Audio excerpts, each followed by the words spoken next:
Hello everyone, welcome back to my channel. तो आज हम पढ़ेंगे क्लास 10th बायोलॉजी का चैप्टर नंबर 1 लाइफ प्रोसेसेस। ठीक है, देखिए बहुत इंटरेस्टिंग चैप्टर है ये चैप्टर। थोड़ा सा बस आप अच्छे से पढ़ोगे, बहुत मजा आएगा पढ़ने में। सीरियसली बता रही हूँ, बहुत ही अच्छा चैप्टर है। ठीक है, चलिए हम पढ़ना स्टार्ट करेंगे। देखिए लाइफ प्रोसेस नाम है चैप्टर का। तो जिंदा जो चीज जिंदा होती है, लिविंग होती है, ठीक है, जिसको हम बोलते हैं हाँ दे आर लिविंग थिंग्स। मैं लिविंग थिंग हूँ, आप लिविंग थिंग हो, लेकिन ये जो फोन है वो लिविंग थिंग नहीं है, पता है आपको। अब कोई भी चीज जिंदा है या नहीं है, हम कैसे डिसाइड करते हैं? कैसे डिसाइड करते हैं? वो हम डिसाइड करते हैं ये देख के कि वो चीज अपने आप मूव कर रही है या नहीं कर रही है। राइट, अब देखो ये नहीं कह सकते कि मूवमेंट ही एक बहुत ही बस वही एक क्राइटेरिया होता है डिसाइड करने का कि वो चीज जिंदा है या नहीं है। बहुत सारी चीजें हैं, लेकिन जो मूवमेंट होता है एक बहुत ही इंपॉर्टेंट क्राइटेरिया है to decide something is living और नॉट। राइट, तो वो डिसाइड करने का एक बहुत इंपॉर्टेंट क्राइटेरिया है मूवमेंट। अब देखो मूवमेंट की बात करें तो जो मूवमेंट होता है प्लांट्स में अलग होता है, एनिमल्स में अलग होता है। अब मैं इधर से उधर चलती हूँ तो बहुत इजीली ऑब्जर्व होता है, लेकिन प्लांट्स तो इधर से उधर नहीं जा पाते। राइट, प्लांट्स नहीं जा पाते इधर से उधर, तो वो मूव नहीं कर पाते, लेकिन उनके जो बॉडी पार्ट्स है वो मूव करती है। तो आप इतना समझते हो, एनिमल्स का मूवमेंट अलग होता है, प्लांट्स का मूवमेंट अलग होता है। ठीक है, मतलब दोनों का सेम जैसा नहीं होता। ठीक है, अब देखो लिविंग थिंग्स जो होते हैं, तो लिविंग थिंग्स की कुछ कैरेक्टरिस्टिक होती है जो आपको जाननी चाहिए। तो लिविंग थिंग्स की क्या क्या कैरेक्टरिस्टिक है? पहला कैरेक्टरिस्टिक ये है जो आप नोट करेंगे। पहला कैरेक्टरिस्टिक है living things can move by themselves, अपने आप वो मूव करते हैं। ठीक है, अपने आप वो मूव करते हैं। दूसरा क्या है? लिविंग थिंग्स को जरूरत होती है फूड की, वाटर की, एयर की, जिंदा रहने के लिए। ठीक है, तीसरा है लिविंग थिंग्स अपने सराउंडिंग्स के हिसाब से चेंज होते हैं, वो सेंसिटिव होते हैं, है ना। राइट, ये सब बेसिक है जो आपको पता रहना चाहिए। और क्या है? लिविंग थिंग्स एक्सक्रिएट करते हैं, लिविंग थिंग्स रिप्रोड्यूस करते हैं, है ना। तो ये कुछ बातें थी जो आपको जाननी है। अब यहाँ से हम स्टार्ट करेंगे लाइफ प्रोसेस को। अब देखो व्हाट इज लाइफ प्रोसेस। अगर मैं आपसे पूछूं लाइफ प्रोसेस क्या होता है, तो आप क्या बोलोगे?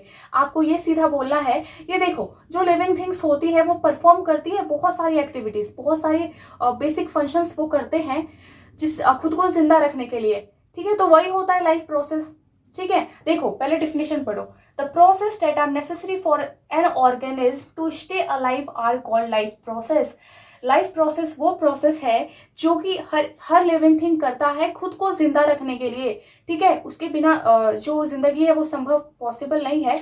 तो उस प्रोसेस को हम बोलते हैं लाइफ प्रोसेस। एग्जाम्पल जैसे कि न्यूट्रिशन, न्यूट्रिशन एक लाइफ प्रोसेस है। रिस्पायरेशन एक लाइफ प्रोसेस है ना। रिस्पायरेशन एक लाइफ प्रोसेस है, इक्रिएशन लाइफ प्रोसेस है। तो बहुत सारी प्रोसेस होती है। तो देखो वैसे भी हमें पढ़ना है न्यूट्रिशन, रिस्पायरेशन और सारी चीजें, है ना। तो आप अभी समझ लो वो सारी प्रोसेस जो वो बेसिक फंक्शंस जो ह्यूमंस के लिए बहुत, ह्यूमंस नहीं जितने भी लिविंग ऑर्गेनिज्म है सबके लिए बहुत जरूरी है खुद को जिंदा रखने के लिए इस पृथ्वी पे। तो वो क्या है? उस प्रोसेस को हम बोलते हैं लाइफ प्रोसेस।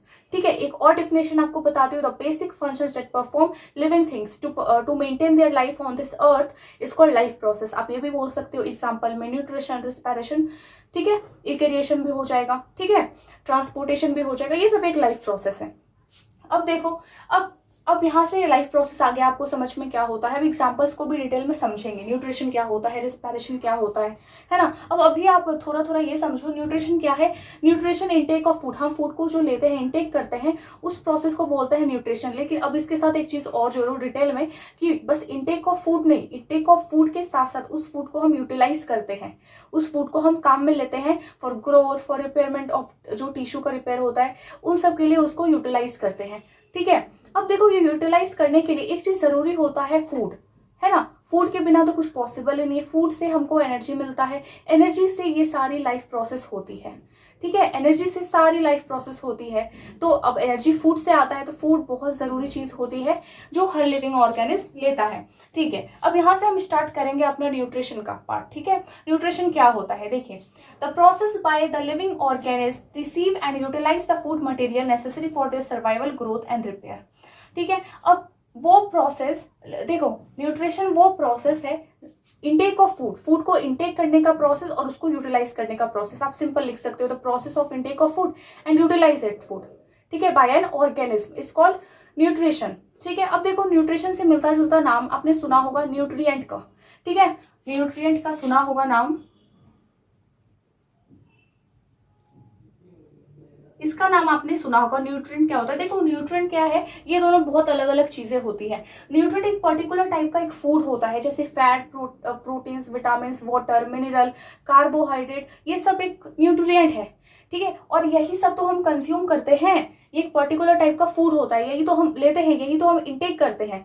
आप और एक डेफिनेशन बना सकते हो, क्या होता है न्यूट्रिशन। न्यूट्रिशन एक प्रोसेस है फॉर इंटेक ऑफ फूड, जैसे कि carbohydrate, fat, proteins, vitamin, minerals, है ना, ये सबको, एंड उसको यूटिलाइज होता है बाय एन ऑर्गेनिज्म, उसको हम बोलते हैं न्यूट्रिशन। ठीक है, तो आप समझ गए न्यूट्रिशन क्या होता है, न्यूट्रिएंट क्या होता है। ये एक पर्टिकुलर टाइप का फूड होता है और ये एक प्रोसेस होता है ऑफ न्यूट्रिशन। देखिए जो न्यूट्रिशन है उसके दो मोड होते हैं, एक होता है ऑटोट्रॉपिक मोड ऑफ न्यूट्रिशन, दूसरा हेटरोट्रॉपिक मोड ऑफ न्यूट्रिशन। अब इस मोड का क्या मतलब है, देखो मोड का मतलब होता है कि किस कैसे वो मतलब कैसे है ना वो फूड को ऑप्टेन कर रहा है। ठीक है, कैसे फूड को ऑप्टेन कर रहा है, तो उसके लिए दो तरह से ऑप्टेन करता है, एक ऑटोट्रॉपिक, एक हेटरोट्रॉपिक। ऑटोट्रॉपिक क्या, जो अपना खाना खुद बनाते हैं bye simple inorganic food material. ठीक है, सिंपल ऑर्गेनिक रॉ मटेरियल। अब देखो आपको ये बात पता है, ग्रीन प्लांट्स ऑटोट्रॉप्स होते हैं, वो अपना खाना खुद बनाती है। ठीक है, वो भी रॉ मटेरियल से। यहाँ पे रॉ मटेरियल सबसे इंपॉर्टेंट है, सिंपल रॉ मटेरियल, जैसे कि क्या है, जैसे कि ऑक्सीजन है, वाटर है, ये सब क्या, सॉरी ऑक्सीजन नहीं, कार्बन डाइऑक्साइड है, H2 वाटर है, और presence of sunlight and chlorophyll, chlorophyll. तो ऑटोट्रॉपिक क्या है, ऑटोट्रॉपिक मोड ऑफ न्यूट्रिशन वो न्यूट्रिशन है जिसमें क्या होता है, ऑर्गेनिज्म अपना खाना खुद बनाते हैं bye simple organic inorganic raw material से। ठीक है, इनऑर्गेनिक रॉ मटेरियल से अपना खाना खुद बनाते हैं, जैसे कि ये सब सिर्फ ग्रीन प्लांट्स होते हैं। ठीक है, ग्रीन प्लांट्स, ग्रीन प्लांट्स। अब जो ऑर्गेनिज्म इस प्रोसेस, इस मोड से अपना खाना बनाती है, उसको हम बोलते हैं ऑटोट्रॉप्स। तो ग्रीन प्लांट्स को हम क्या बोलेंगे, ऑटोट्रॉप्स। ठीक है, ऑटोट्रॉप्स। अब देखो हेटरोट्रॉपिक मोड ऑफ न्यूट्रिशन, आपको पता है क्या होता है, can not make their own food. ठीक है, कैन नॉट, जो अपना खाना खुद नहीं बना पाते bye simple inorganic raw material से, तो वो हो जाता है हेटरोट्रॉपिक। और ये डिपेंड होते हैं किस पे, ऑटोट्रॉपिक, ऑटोट्रॉप्स पे होते हैं। ठीक है, तो ये डिपेंड किस में होते हैं, ऑटोट्रॉप्स पे होता है, यानी सीधी बात ये डिपेंड होते हैं ग्रीन प्लांट्स पे। ठीक है, अपना खाने के लिए ग्रीन प्लांट्स पे डिपेंड होते हैं। अब देखो हेटरोट्रॉपिक मोड ऑफ न्यूट्रिशन में कौन आते हैं, हम सब भी वही है ना, हम सब इसमें आते हैं, बस green plants autotrophic mode of nutrition से अपना खाना बनाता है। तो अब देखो इसके 3 टाइप्स होते हैं हेटरोट्रॉपिक मोड ऑफ न्यूट्रिशन के, एक होता है saprophytic mode of saprophytic nutrition, parasitic nutrition and holozoic nutrition. ठीक है, अब इन 3 को हम डिस्कस करेंगे। तो अब सैप्रोफाइटिक देखिए क्या होता है, obtaining food from dead and decaying matter. अब जो सैप्रोफाइटिक होते हैं, ठीक है, अब जो ऑर्गेनिज्म ये शो करते हैं तो उनको हम बोलते हैं सैप्रोफाइट्स। ठीक है, तो वो ऑर्गेनिज्म जो है ना, जो डेड मटेरियल, जो डेड मटेरियल होता है उनके ऊपर है ना, क्या करते हैं, उनके ऊपर फीड करते हैं, वहां से वो खाना ऑब्टेन करते हैं, तो उसको हम बोलते हैं सैप्रोफाइटिक न्यूट्रिशन। ठीक है, तो obtaining food from dead and decaying matter. ठीक है, obtaining food from dead and decaying matter. अब एग्जांपल फंगी। ठीक है, फंगी हो गया जैसे कि। अब देखो सेकंड क्या है, parasitic. Parasitic mode of parasitic nutrition क्या होता है, वो जो जो फूड है वो कहाँ डिराइव कर रहा है, दूसरे अनदर ऑर्गेनिम्स के बॉडी से। ठीक है, जैसे कि सर पे जोए होते हैं। ठीक है, अब वो जोए है वो हमारे सर पे रहते हैं, हम उसके लिए दूसरी बॉडी है, तो वो अपना खाना वो दूसरे बॉडी से ले रही है, तो वो क्या है, वो एक पैरासाइट है। अब जो ये शो करता है उसको पैरासाइट बोलते हैं। ठीक है, तो obtaining food from other organism, तो विदाउट किलिंग इट, वो भी बिना, अब सर पे जोए रहती है, क्या जोए मार देती है, जिसके सर पे रहती है नहीं मारती। ठीक है, तो वो फूड उससे ऑब्टेन करिए, वो भी विदाउट किलिंग इट। अब उसके लिए क्या है, हम होस्ट है। ठीक है, अब राउंड फॉर्म भी एक हो जाता है। अब ठीक है, अब देखिए होलोसाइक क्या होता है, holozoic having solid matter and then digesting it is a holozoic mode of nutrition. मतलब होलोसाइक न्यूट्रिशन क्या है, इसमें क्या होता है, एक सॉलिड, एक कॉम्प्लेक्स फूड मटेरियल को हम टेक करते हैं, मतलब लेते हैं, खाते हैं, और फिर डाइजेस्ट प्रोसेस होता है, एसिमिलेशन होता है, एब्सॉर्प्शन होता है, जो पूरा प्रोसेस होता है डाइजेस्टिव सिस्टम का वो होता है, तो वो होता है होलोसाइक न्यूट्रिशन। अब इसमें आते हैं एनिमल्स। ठीक है, इसमें आते हैं एनिमल्स। आगे आप ये समझो कि है ना, हम एक सॉलिड मैटर लेते हैं, उसके बाद वो डाइजेस्टिंग होता है। ठीक है, तो वो हो जाता है होलोजाइक मोड ऑफ न्यूट्रिशन। तो देखो बेसिकली इस चैप्टर में क्या पढ़ना है हमें, है ना, इसके बारे में डिटेल से पढ़ना है, ये मतलब ह्यूमंस और प्लांट्स के बारे में ज़्यादा अच्छे से डिटेल से पढ़ना है। ठीक है, तो चलिए आगे आपको समझ में, जैसे कि एनिमल्स आ गया, जैसे कि हम सब हैं, और आ गया यहाँ पे अमीबा। अमीबा भी क्या है, होलोजाइक मोड ऑफ न्यूट्रिशन, मतलब वो भी यही वाला से अपना फीड करती है। ठीक है, तो आप इसको नोटेड डाउन जरूर करिए।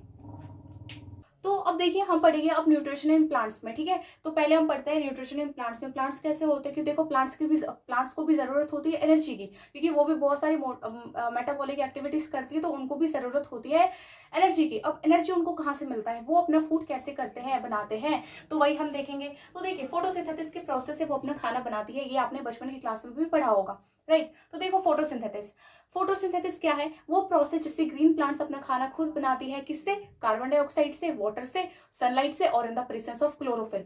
ठीक है, इन सब से वो अपना खाना बनाती है। तो उस पूरे प्रोसेस को हम क्या बोलते हैं, उस पूरे प्रोसेस को हम बोलते हैं, क्या बोलते हैं, फोटोसिंथेसिस। ठीक है, so the process by which green plants make their own food, वो प्रोसेस जिससे ग्रीन प्लांट्स अपना खाना खुद बनाती है, ओन फूड बाय, फ्रॉम, किससे, carbon dioxide, water H2O, by using sunlight energy को, and in the presence of chlorophyll के प्रेजेंस में। ठीक है, ये बात आपको पता होगी। जैसे कि यहाँ पे एक ब्यूटीफुल सा एक फ्लावर है, यहाँ पे सन है, ठीक है, लाइट रेस इस पे पड़ रही है, लीफ पे ग्रीन होता है, क्योंकि क्यों ग्रीन होता है, बिकॉज क्लोरोप्लास्ट। ठीक है, क्लोरोफिल, प्रेजेंस ऑफ क्लोरोफिल। तो अब देखो यहाँ पे कार्बन डाइऑक्साइड अंदर जा रहा है, ठीक है, अब यहाँ पे सनलाइट भी इसको मिल रही है, अब क्या होता है, वाटर भी इसको मिल रहा है, ये देखो H2O रूट्स के थ्रू, है ना। अब ये सब वहां पे बनता है, फिर कार्बन डाइऑक्साइड बनता है और ऑक्सीजन बाय प्रोडक्ट। ठीक है, बाय प्रोडक्ट होता है, उसको वो रिलीज कर देता है। तो ये था कुछ प्रोसेस। ठीक है, तो आप इसको नोटेड डाउन जरूर करिए। ठीक है, तो अब देखिए, अब आप देखोगे जो फोटोसिंथेसिस होता है एक्चुअली होता कैसे है। ठीक है, तो देखिए क्या होता है, इसमें 3 स्टेप्स है जो कि बहुत इंपॉर्टेंट है। ठीक है, ये 1 2 3, ठीक है, आप इसको डिस्कस करना है अभी। अब absorption of sunlight energy in by chlorophyll. अब देखो ये जो सनलाइट एनर्जी गिरती है, एब्सॉर्ब कौन करता है, क्लोरोफिल करता है। ठीक है, तो क्या होता है, पहला स्टेप क्या है, absorption of sunlight energy by chlorophyll. ठीक है, पहला याद हो गया। अब देखिए दूसरा, conversion of light energy into chemical energy and splitting water into hydrogen and oxygen. अब देखो जो लाइट एनर्जी को एब्सॉर्ब किया, क्या करते हैं, उसको है ना कन्वर्ट करते हैं, कुछ रिएक्शन होता है, फिर उसको केमिकल एनर्जी में कन्वर्ट करते हैं। और यहाँ पे जो वाटर था, ये जो वाटर है, वाटर को क्या करते हैं, वाटर को स्प्लिट अप कर देते हैं H2 और O2 में। ठीक है, O2 में इसको स्प्लिट कर देते हैं। इसको ऐसे लिखना ठीक रहेगा, H2 है, H2 प्लस O2। ठीक है, इसको ऐसे स्प्लिट अप कर देते हैं। अब देखिए, अब ध्यान से सुनिए क्या होता है, स्प्लिट अप करने के बाद reduction of carbon dioxide and hydrogen to form carbohydrate. ठीक है, उसके बाद क्या होता है, जो यहाँ पे हाइड्रोजन है, हाइड्रोजन और CO2 कार्बन डाइऑक्साइड रिएक्ट करके फॉर्म करते हैं, अपना कार्बोहाइड्रेट फॉर्म करते हैं, जिसको हम बोलते हैं C6H12O6। ठीक है, तो अपना कार्बोहाइड्रेट वो फॉर्म करते हैं, और बाय प्रोडक्ट क्या, और जो ऑक्सीजन है उसको वो रिलीज कर देते हैं। ठीक है, और इसके साथ साथ ऑक्सीजन भी। तो ये था। अब रेडिएशन देखो, रेडिएशन का मतलब आपको पता है, जो केमिकल रिएक्शन चैप्टर है आपका केमिस्ट्री का, चैप्टर नंबर 1, वो भी मैंने पढ़ाया है, आप जाके देख सकते हो और डिटेल से। तो इसका मतलब क्या होता है कि हाँ, अगर कोई भी चीज, अगर हमने हाइड्रोजन को ऐड किया या फिर ऑक्सीजन को रिमूव किया, तो वो क्या होता है, रेडिएशन होता है। ठीक है, आपको ये बात पता थी। ठीक है, तो यहाँ पे है ना बेसिकली देखो यही 3 चीज होती है, absorption of sunlight energy by chlorophyll से जो सनलाइट एनर्जी है उसको एब्सॉर्ब करते हैं। दूसरा, conversion of light energy into chemical energy, light energy chemical energy में कन्वर्ट करते हैं, और जो वाटर है, वाटर का जो मॉलिक्यूल है उसको स्प्लिट अप करते हैं हाइड्रोजन और ऑक्सीजन में। उसके बाद हाइड्रोजन और कार्बन डाइऑक्साइड रिएक्ट करके कार्बन डाइऑक्साइड कार्बोहाइड्रेट फॉर्म करते हैं। ठीक है, कार्बोहाइड्रेट फॉर्म करते हैं, और बाय प्रोडक्ट क्या होता है, ऑक्सीजन होता है। ठीक है, तो इसको आप साफ साफ भाषा में देखो, यहाँ पे मैं लिख देती हूँ। ठीक है, इसको आप ऐसे कर लो। अब ये पूरा जो प्रोसेस है उसको आप केमिकल रिएक्शन के फॉर्म में कैसे लिखोगे, ठीक है, तो उसको आप ऐसे लिखोगे, H2O प्लस लाइट एनर्जी, ठीक है, क्लोरोफिल और सनलाइट, क्योंकि ये सब बहुत इंपॉर्टेंट है। तो क्या फॉर्म होता है, carbohydrate C6H12O6 and O2। Oxygen एक बाय प्रोडक्ट होता है जो रिलीज करते हैं, जिसको हम इनहेल करते हैं बाद में, है ना। तो यहाँ पे इसको अब बैलेंस भी करना है। तो ये था, तो इसको तो आपको बिल्कुल दिमाग में फिट कर लेना है, ठीक है, इसको बिल्कुल दिमाग में फिट कर लेना है। तो ये था पूरा, ठीक है, तो आप इसको नोट डाउन जरूर करिए। साइड, अब जो प्लांट है वो कार्बन डाइऑक्साइड कहाँ से लेती है और जो ऑक्सीजन बाय प्रोडक्ट होता है उसको कहाँ से रिलीज करती है, तो इसका जवाब है स्टोमाटा, ठीक है। देखो जो लीफ होता है, जो प्लांट का लीफ होता है, ठीक है, तो इसमें बहुत सारे टीने टीने पोर्स होते हैं, बहुत सारे टीने टीने पोर्स होते हैं जिनको हम बोलते हैं स्टोमाटा, ठीक है। अब ये स्टोमाटा से ही गैस एक्सचेंज होता है, ठीक है, तो exchange of gases takes place in stomata. There are very large number of tiny pores is called stomata on the surface of the leaf. अब एक्सचेंज जो होता है गैसेस का कहाँ होता है, स्टोमाटा से होता है, ठीक है, आप ये बात समझ गए। अब देखो स्टोमाटा की शक्ल कैसी होती है तो उसको भी आप समझ लीजिए। जैसे कि ये मैं अब पहले ड्राइंग बनाती हूँ, ठीक है।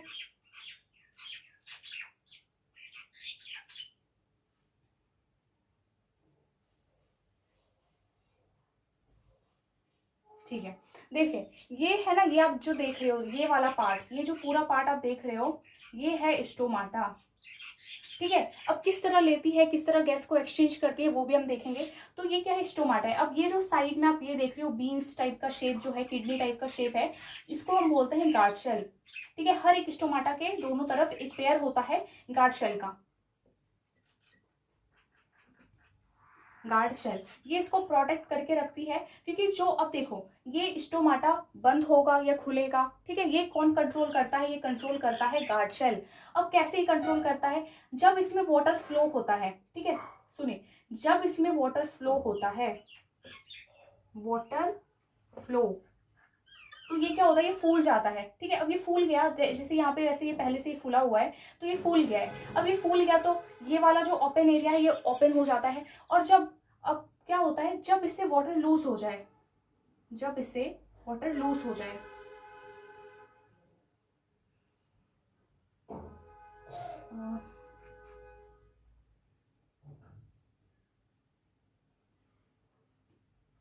अब इस केस में क्या हो रहा है, इस केस में क्या हो रहा है, लूज वाटर लॉस हो रहा है, लॉस H2O, ठीक है। यहाँ पे फ्लो हो रहा था, ये स्वेल हो गया था, फूल गया था, तो ये जो स्टोमाटा था ये ओपन हो गया था, क्योंकि जो गार्ड शेल है ये फूल गई थी। अब जब ये पिचक गई, जो इसके अंदर वाटर था वो तो चले गया, अब ये क्या करती है, पिचक जाती है, ठीक है। अब ये पिचकने के बाद ये इसी के ऊपर ढक ढक देती है उसको, तो स्टोमाटा क्लोज हो जाता है। तो ओपनिंग एंड जो क्लोजिंग होता है वो कौन कंट्रोल करता है, वो कंट्रोल करता है गार्ड शेल। तो बहुत इंपॉर्टेंट था, आपने ये समझ लिया, ठीक है, तो आप इसको नोट डाउन जरूर करिए। तो अब न्यूट्रिशन इन एनिमल्स, जो एनिमल्स है उसमें न्यूट्रिशन कैसे होता है वो आप डिस्कस करेंगे। तो देखिए इसमें ना कुछ स्टेप्स होती है जो आपको जाननी है और आपको नेम बिल्कुल याद कर लेना है, ठीक है। तो क्या स्टेप है, देखिए पहला स्टेप है इंजेक्शन, पहला स्टेप है इंजेक्शन। ये कौन सा, इस स्टेप में क्या होता है आप समझिए। इस स्टेप में है ना, ये वो स्टेप है जब हम फूड को इंटेक करते हैं, फूड को हम लेते हैं, ठीक है, मुंह के अंदर लेते हैं हम, तो वो हो जाता है इंजेक्शन। तो उस प्रोसेस को बोलते हैं इंजेक्शन, ठीक है, intake of food, okay, mouth में जो हम लेते हैं। अब दूसरा है डाइजेशन। डाइजेशन का क्या है, जो कॉम्प्लेक्स फूड मटेरियल है, जो कॉम्प्लेक्स फूड हमने लिया, अब उसको है ना बिल्कुल छोटे छोटे पार्ट्स में, बिल्कुल सॉलेबल फॉर्म में करने के लिए डाइजेस्ट होता है वहां पे फूड। अब क्या होता है, वो डाइजेस्ट होता है, मतलब यहाँ पे सिर्फ इतना होता है, जो फूड है, फूड को कॉम्प्लेक्स जो फॉर्म है उसका, उससे बिल्कुल सॉलेबल फॉर्म में उसको कन्वर्ट किया जाता है, ठीक है। उसके बाद एब्जॉर्प्शन, एब्जॉर्प्शन देखो अब जाहिर सी बात है, यहाँ पे बिल्कुल सॉल्युबल फॉर्म हो चुका है, उसके बाद वो फूड को एब्जॉर्ब कर लिया जाएगा, ठीक है, फूड को एब्जॉर्ब कर लिया जाएगा। उसके बाद होता है एसिमिलेशन। एसिमिलेशन में क्या होता है, ये जो एब्जॉर्ब फूड है उसको फिर खर्च किया जाएगा, यूटिलाइज किया जाएगा फॉर ग्रोथ, रिपेयरमेंट, है ना, इन सब में। तो वो होता है एसिमिलेशन, यानी जो एब्जॉर्ब फूड है उसको यहाँ पे यूटिलाइज करते हैं फॉर देयर ग्रोथ, रिपेयरमेंट, जो होता है टिश्यू, जो भी जो पूरे बॉडी यूज करती है उसके लिए। उसके बाद होता है एजेशन। अब इतना कुछ काम किया, अब रिमूवल भी, वेस्ट भी प्रोडक्ट फॉर्म होगा तो उसको हम रिमूव करते हैं, उस प्रोसेस को हम बोलते हैं इंजेक्शन। पहले ये समझते हैं फूड किधर से जाता है किधर नहीं जाता, ठीक है। देखो हम फूड को माउथ से लेते हैं, ठीक है, यहाँ पे आती है बकल कैविटी, ठीक है, बकल कैविटी, बकल कैविटी। अब ये बकल कैविटी के नीचे जब फूड जाता है, ओके, जैसे फूड यहाँ से पास हो रहा है, इस ट्यूब को क्या बोलते हैं, इस ट्यूब को हम बोलते हैं ईसोफेगस। ईसोफेगस आपने नाम नहीं सुना होगा, लेकिन फूड पाइप आपने नाम जरूर सुना होगा, ठीक है, इसको आप फूड पाइप भी बोल सकते हो। Okay, food pipe. अब फूड जब यहाँ पे आता है तो स्टमक में आता है, स्टमक में कुछ प्रोसेस होता है, वो हम बाद में डिस्कस करेंगे, ठीक है, कुछ प्रोसेस होता है। अब क्या होता है, फूड है ना, यहाँ से जाके फिर स्मॉल इंटेस्टाइन में जाता है food, and then large intestine में, एंड देन रेक्टम में स्टोर होता है, देन एनएस से निकल जाता है। तो ऐसा कुछ प्रोसेस होता है। तो आप यहाँ पे देख रहे हो फूड जो है बकल कैविटी के अंदर था, ठीक है, इसोफेगस के अंदर था, स्टमक के अंदर था, ठीक है, स्टमक के अंदर था, और यहाँ पे स्मॉल इंटेस्टाइन है और ये लार्ज इंटेस्टाइन है, राइट, स्मॉल इंटेस्टाइन और ये लार्ज इंटेस्टाइन, और ये है अपना लीवर, और लीवर बाइल जो सिक्रेट करता है और कहाँ स्टोर करता है, गॉल ब्लैडर में, ठीक है, यहाँ पे गॉल ब्लैडर, और ये क्या है, ये है pancreas, largest gland in our body, ठीक है। तो यहाँ पे ये बातें थी। तो आप देखो इसमें है ना, स्मॉल इंटेस्टाइन में, लार्ज इंटेस्टाइन में, स्टमक में, एंड बकल कैविटी, इसोफेगस, इनमें क्या होता था, फूड अंदर जाता था, लेकिन इन सब के अंदर फूड नहीं जाता। आप देख रहे हो इनके अंदर फूड नहीं जाता, लेकिन ये मदद करते हैं, बट इनके अंदर फूड नहीं जाता। तो जिसके अंदर फूड नहीं जाता उसको हम बोलते हैं एसोसिएटेड ग्लैंड, ठीक है, एसोसिएटेड ग्लैंड। तो लीवर हो गया, आपका पेनक्रिया हो गया, ये सब क्या है, एसोसिएटेड ग्लैंड है। तो ये आपको समझना था। और ये सब एलिमेंट्री कैनल है, ओके, एलिमेंट्री कैनल है। तो एलिमेंट्री कैनल वो जिसके अंदर फूड जा रहा है, जैसे यहाँ पे फूड है, स्टमक के अंदर फूड है, स्मॉल इंटेस्टाइन के अंदर फूड है, लार्ज इंटेस्टाइन के अंदर फूड है। तो ये सब क्या है, आपका एलिमेंट्री कैनल है। ओके, चलिए, आई होप आपको ये समझ में आया होगा। ये तो आप वैसे भी आप बुक में देख सकते हो, अच्छे से समझ में आएगा आपको, ठीक है। ये तो मैंने ऐसे बता दिया, ये तो आप बुक में देखो, बिल्कुल क्लियरली समझ में आएगा। तो चलिए अब डिटेल से पढ़ना हम स्टार्ट करते हैं। तो ह्यूमन होते हैं, जो हम सब है जैसे, ठीक है, एनिमल्स हो गए, हम हो गए, तो हमारे पास क्या एक स्पेशल ऑर्गन होता है फूड को इंजेस्ट करने का, ठीक है। वो क्या है, वो है माउथ। देखिए, the human have special organ for ingestion of food, it is called mouth. Human being के पास स्पेशल ऑर्गन होता है इंजेशन करने के लिए। इंजेशन का मतलब क्या होता है, यही ना कि हम खाना ले रहे हैं, ठीक है, तो वो क्या मुंह के अंदर ले रहे हैं, तो वो हो जाता है इंजेशन का प्रोसेस। एंड हम कौन से ऑर्गन मतलब किससे यूज करते हैं, माउथ से, ठीक है। ये तो वैसे बहुत इजी था इंजेक्शन, आपको क्या मेनली समझना है, डाइजेशन वाला प्रोसेस, ठीक है। तो ये थोड़ा सा डिफिकल्टी थोड़ा बहुत हो सकता है, पर वो भी क्लियर हो जाएगा ये अभी समझने के बाद। देखिए डाइजेशन में क्या है, हम जैसे ही डाइजेशन, जैसे आपने देखा, हम मुंह के अंदर लेते हैं, ठीक है। अब देखो मुंह के अंदर क्या होती है, बकल कैविटी होती है। अब बकल कैविटी में क्या होते हैं, टीथ होता है, टंग होता है, सैलिवरी ग्लैंड होता है, राइट। अब ये तीनों चीजें हैं। अब फूड जब अंदर गया, अब ये टीथ क्या करती है, उसको ग्राइंड करती है, छोटे छोटे पीसेस में कन्वर्ट करती है, क्योंकि हम दांत से काटते हैं जब हम फूड को अंदर मुंह के लेते हैं, ठीक है। और टंग का क्या काम है, टंग का काम ये है, जो सालिवा, जो सैलिवरी ग्लैंड जो सिक्रेट करता है सालिवा, उस सालिवा को टंग क्या करता है, तो फूड और सालिवा दोनों को मिक्स करता है। टंग का ये काम है। और देखो क्या होता है, वाटरी क्यों करता है, सालिवा एक लिक्विड होता है, तो फूड को वाटरी करने का क्या रीजन है, रीजन ये है कि अगर फूड लिक्विड टाइप का हो जाएगा, थोड़ा वाटरी टाइप का हो जाएगा, तो वो मूव बहुत इजीली कर पाएगा। तो यहाँ पे ये रीजन था, ओके। चलिए अब इसको रीड करते हैं। The buccal cavity contains teeth, tongue and salivary gland, ठीक है। ये आपको बात पता थी, बकल कैविटी क्या, उसमें क्या क्या होता है, टीथ होता है, टंग होता है, सैलिवरी ग्लैंड होता है। अब टीथ कट करती है जो फूड होता है इनटू स्मॉल पीसेस। अब tongue help in mixing this saliva with water. अब जो सैलिवा होता है, टंग मदद करता है फूड और उसको मिक्स करने के लिए, ओके। अब जो सैलिवरी ग्लैंड होता है वो मदद करता है केमिकल डाइजेशन करने का।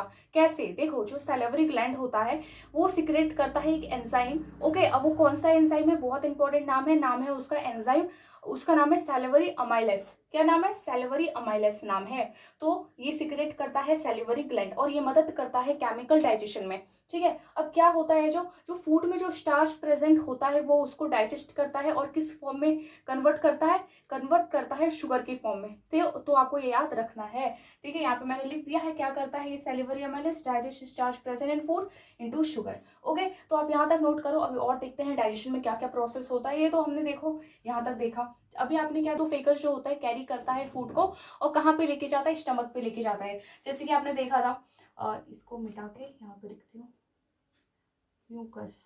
जैसे कि यहाँ पे एक पाइप था, इधर बकल कैविटी था, एंड देन एक पाइप आता था, फिर यहाँ पे स्टमक आता था, है ना, ऐसा ही था। तो क्या होता है, फूड है ना यहाँ पे आ गया, अब स्टमक में आ गया, तो हम ये कह सकते हैं हाँ, इसोफेगस कैरी करता है फूड को टू द स्टमक, ठीक है। उसके बाद क्या होता है, जो स्टमक होता है, स्टमक में क्या होता है, वॉल जो होती है स्टमक की, वहां पे क्या होता है, देखिए वहां पे होता है गास्ट्रिक जूस प्रेजेंट। अब ये जो गास्ट्रिक जूस है, गास्ट्रिक जूस में 3 सब्सटेंस है, कौन से है, एक होता है HCl हाइड्रोक्लोरिक एसिड, दूसरा क्या है, दूसरा है पेप्सिन एंड म्यूकस। ठीक है, it walls of the stomach present gastric juice. अब स्टमक का जो वॉल्स है वहां पे प्रेजेंट है गास्ट्रिक जूस।